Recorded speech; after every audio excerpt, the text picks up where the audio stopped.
Olá, bem-vindo à nossa aula de História da Igreja 2. Na aula de hoje vamos iniciar o estudo do período chamado de Igreja Contemporânea, que é o último período histórico da Igreja que vamos estar estudando. Compreende do ano 1945 até os dias atuais. Para começar, vamos fazer uma revisão geral dos acontecimentos passados para entendermos o contexto desse período da Igreja contemporânea. No Novo Mundo, existem vestígios do protestantismo quase desde a sua própria descoberta, embora por 4 séculos cada surto tenha sido extinto em sangue. Em 1526 a 1556, Carlos V deu aos banqueiros Welser de Augsburgo a permissão para colonizar a Venezuela. Entre os primeiros chegados estavam alguns luteranos e já em 1532 toda a colônia era de fé luterana. O fim desta colônia não é conhecido. Em 1555, uma colônia huguenote francesa foi fundada perto da atual cidade do Rio de Janeiro. Essa tentativa foi traída por seu próprio líder, que apostatou e entregou seus companheiros à perseguição e ao martírio. Em 1624, os calvinistas holandeses fundaram um trabalho na Bahia que fracassou quando Portugal recuperou a região. Em 1734, os moravianos começaram um trabalho entre índios e negros na Guiana holandesa e nas Antilhas. Diferentes vítimas da Inquisição em Lima, Nova Granada e especificamente no México também sustentavam e até propagavam a fé protestante. Nas Américas e na Espanha, até o século XIX, a Igreja Romana era capaz de seguir livremente a mesma tática de exterminar qualquer rival e depois proclamar uma religião única. A independência das Américas do domínio espanhol permitiu um fluxo de imigração para o México, Brasil, Argentina e outros lugares, o que trouxe consigo a fé dos recém-chegados. Antes disto, comerciantes e marinheiros haviam distribuído ao longo da costa brasileira milhares de Novos Testamentos impressos pela Sociedade Bíblica Britânica e Estrangeira. Então veio o trabalho de homens como Thompson, da Argentina até o México, o Dr. Calley no Brasil, Wood no Peru e Equador, e Penzotti e outros, e das missões de diferentes países e denominações a partir de meados do século. Desde o início surgiram as atuais igrejas protestantes da América Latina, com suas 5 milhões ou mais de almas, segundo as últimas estatísticas. Bem, considerando esses dados gerais, essas informações gerais, vamos rever também, revisitar um movimento que faz parte desse período da Igreja contemporânea, que é o modernismo. Um movimento dentro da teologia americana. Nós já vimos alguma coisa sobre o modernismo no estudo da Igreja moderna, então não vou aqui adentrar em muitos detalhes. Indicou que a observação e a razão são os padrões de autoridade. Do melhor de seus pontos de vista, ele apresentou o cristianismo de tal maneira que as mentes modernas o consideravam intelectualmente atraente. Foi capaz de falar sobre os valores da religião, subjetivamente benéficos. Via o pensamento moderno não como a ferramenta, mas como seu árbitro final. Outro movimento que está presente também nesse período da Igreja contemporânea é o liberalismo. É uma filosofia política e uma doutrina econômica cuja principal característica é a defesa da liberdade individual com limitação do poder do Estado. Com isso, nós percebemos que hoje o direito à liberdade é algo muito presente, a liberdade individual, que acaba trazendo uma infinidade de problemas, porque se choca com os direitos, vamos dizer, da liberdade coletiva. Então, é uma coisa que acaba sendo problemática. Manteve a tentativa de correlacionar o pensamento bíblico e o moderno para ver os dois como complementares. Podemos chamar isso de sincretismo. O que é o sincretismo? Relembrando que já mencionamos isso em aulas passadas, o sincretismo é justamente a tentativa de harmonizar, de unir dois pensamentos, duas correntes de pensamento opostas ou contraditórias para se complementarem, certo? Então, isso é sincretismo. Nós vamos percebendo de uma forma muito sutil que o sincretismo, ele não é só juntar ideias de religiões diferentes, como, por exemplo, juntar o cristianismo com religiões orientais, ou com religiões africanas, ou com religiões indígenas, não. O sincretismo religioso e o sincretismo, no seu sentido geral, ele está presente também quando buscam juntar o cristianismo com as filosofias e os ismos do mundo atual. Houve uma tentativa genuína de expressar as doutrinas clássicas em termos contemporâneos. Todas as crenças cristãs antagônicas ao pensamento moderno foram suprimidas. Então, essa tentativa de contextualizar, de contemporaneizar o cristianismo e as doutrinas do cristianismo acabou trazendo consequências prejudiciais para o cristianismo, porque acabaram se afastando daquilo que realmente a doutrina bíblica diz e ensina. Outro movimento que faz parte desse período da igreja contemporânea é o fundamentalismo. Então vamos entender um pouco como foi que surgiu isso, porque hoje a ideia que se tem do fundamentalismo são aquelas religiões ou aquelas crenças que são totalmente extremistas, né? Então vamos entender o que é o fundamentalismo. O fundamentalismo e o modernismo emergiram do amplo movimento evangélico do século XIX, no qual a piedade de coração era central. O fundamentalismo pode ser definido como um movimento organizado no início do século XX para defender o cristianismo protestante ortodoxo contra os desafios do liberalismo teológico, da alta crítica à Bíblia, da evolução e outros modernismos considerados prejudiciais para a sociedade. Então, o fundamentalismo, ele surge justamente como um movimento que busca defender e manter os princípios do protestantismo ortodoxo, como vinha sendo pregado e ensinado desde a Reforma Protestante. Então, assim surge o fundamentalismo. Algumas organizações fundamentalistas. Em 1919, os conservadores formaram a Associação Mundial de Cristãos Fundamentalistas.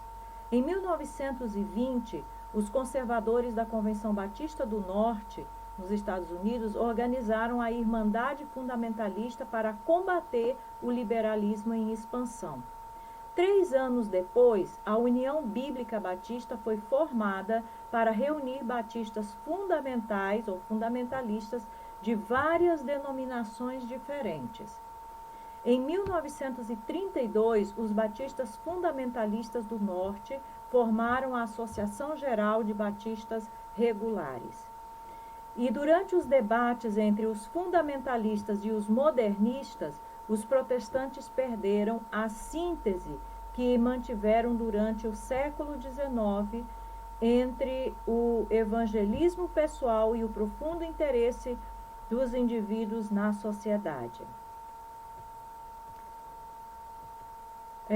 Fatores que contribuíram para esse declínio entre os próprios fundamentalistas incluem a era do pós-guerra, era em si mesmo uma era de ansiedade. Enquanto os fundamentalistas eram expulsos ou abandonaram grandes denominações, seus líderes tiveram menos senso de garantir a moral e o bem-estar da sociedade.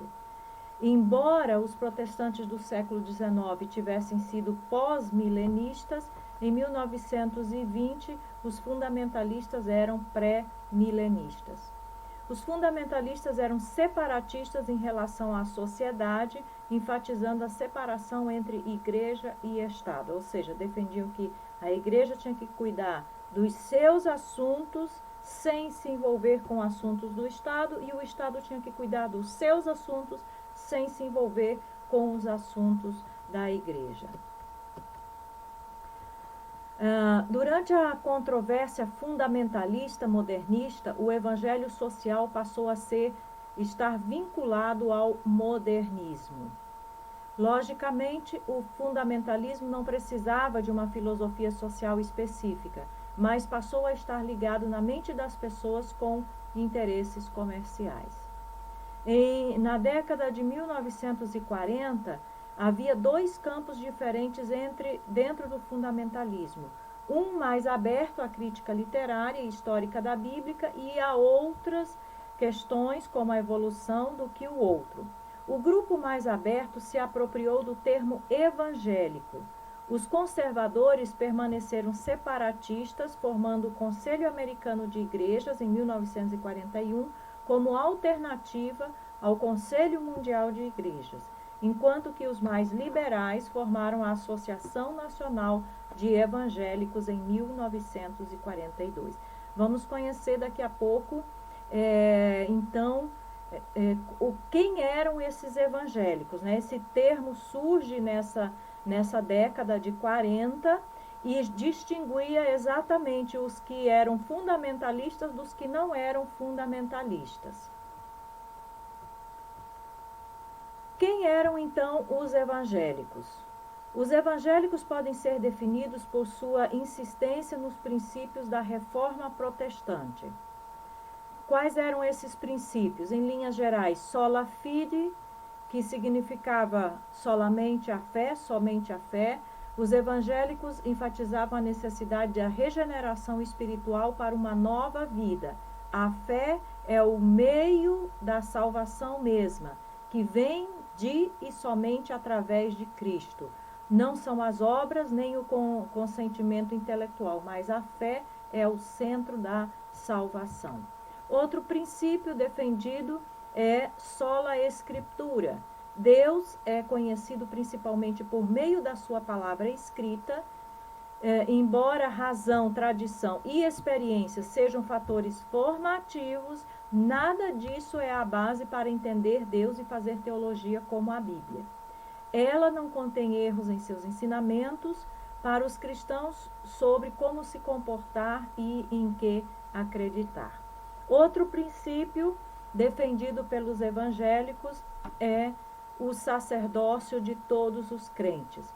Todos os crentes podem clamar a Deus e confessar os seus pecados a Ele diretamente. Deus chama todas as pessoas para ministérios, eles ministram um ao outro e os leigos são parte integrante da expansão do reino de Deus. Então, em linhas gerais, essas são os princípios defendidos pelos evangélicos, pelos que passaram a ser chamados de evangélicos. Tipos de evangélicos. Os evangélicos reformados e fundamentalistas, em débito com a tradição calvinista, enfatizam a ortodoxia teológica, a lógica e a fé verdadeira, enfatizam o pecado e o irremediável da humanidade.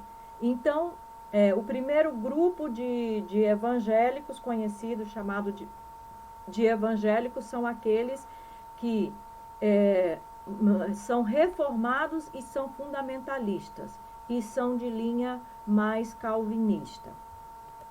O segundo grupo de evangélicos são os pentecostais, que não enfatizam as doutrinas ou dogmas, tanto quanto enfatizam a experiência pessoal. Então, os evangélicos reformados ou fundamentalistas, eles dão mais ênfase aos dogmas, às doutrinas e aos princípios que estão ensinados na Bíblia, acima da experiência humana.